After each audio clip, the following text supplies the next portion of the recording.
So for you from the start, I think the biggest passion that you had was animal welfare. At a pretty young age, you asked if you could become a vegetarian, and we had some parameters that we put in place. Like you needed to learn how to cook for yourself, and you needed to eat food items that you weren't used to eating and didn't love, like nuts, and beans. It's not that you wouldn't eat them, but we're like, no, this is going to be a major part of your life. And you were like, yeah, let's do it.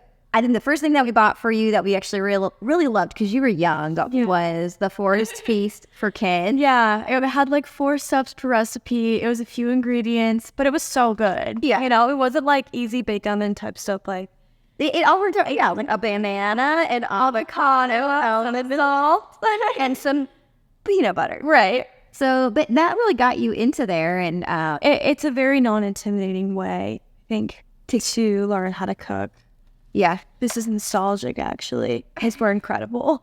I'm going to make these again. The rosemary shortbread. They're very good. We'll include that recipe. I think that was like the best thing out of this book. So anyways, you're still mostly vegan at this point. Yeah, I haven't had meat except for some fish in 8 years now.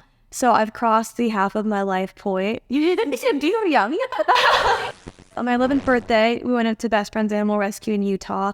And that was pretty much like what first set me on fire for other areas of animal welfare were like domestic animal welfare. Yeah. You loved animals, and we had done some light volunteering, but that was like, that opened up a whole new chapter in our lives of, that was like a regular volunteering experiences. Yeah, for sure. I think we went up to Best Friends. One time it was like 5 times in a year and a half. Best Friends Animal Rescue. Well, to start off, just on a more factual basis, it's the biggest animal rescue in the United States. So I think it's over like 6,500 acres, and it's set near Zion in Utah. And so it's pretty much a perfect animal rescue to raise funds, because you can kind of see it as like a national park meets an animal rescue. Yeah, exactly. So it draws in people who aren't even necessarily interested in super volunteering, like doing the dirty work, like how many tours they did.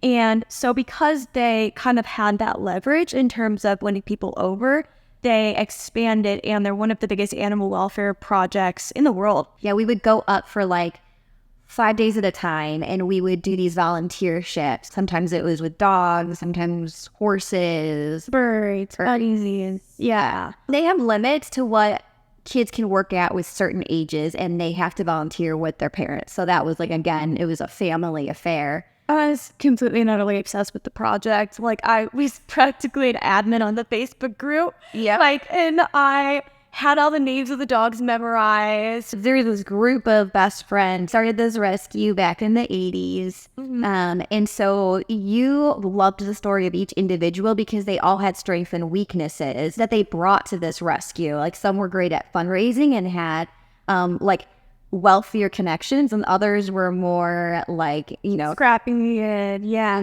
Like they knew animals. They didn't know fundraising, they knew animals. So I think it was super cool, because as you read this book and you got involved, you got to see that it wasn't like your strength had to just be, am I good at training a dog? Am I good at loving on a horse? It was like, no, there were people that were really good at communications. And so you chose a communications degree to work on, and that can change. There's been some talk of switching to econ, for example.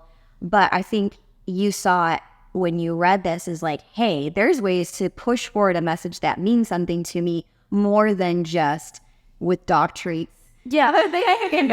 Absolutely. Yeah. In the moment, I thought a lot of the excitement was about the dogs, when in reality it was about connecting with the people who love the dogs. Yeah. I got so many words of affirmation, and I also just felt so encouraged as a person. Like, I feel like because I hadn't gone to school, I didn't really... Sorry, that's her phone. If you just heard that dinging. Yeah, I'm getting more popular recently.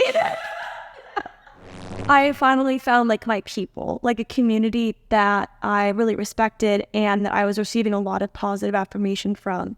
And so, yeah, I need to go back. I really would do it so much joy. And I'm still talking to Paula, one of the ladies who I volunteered with. We're going to have a phone call in a couple of days. Like, it's just stuff like that. I know.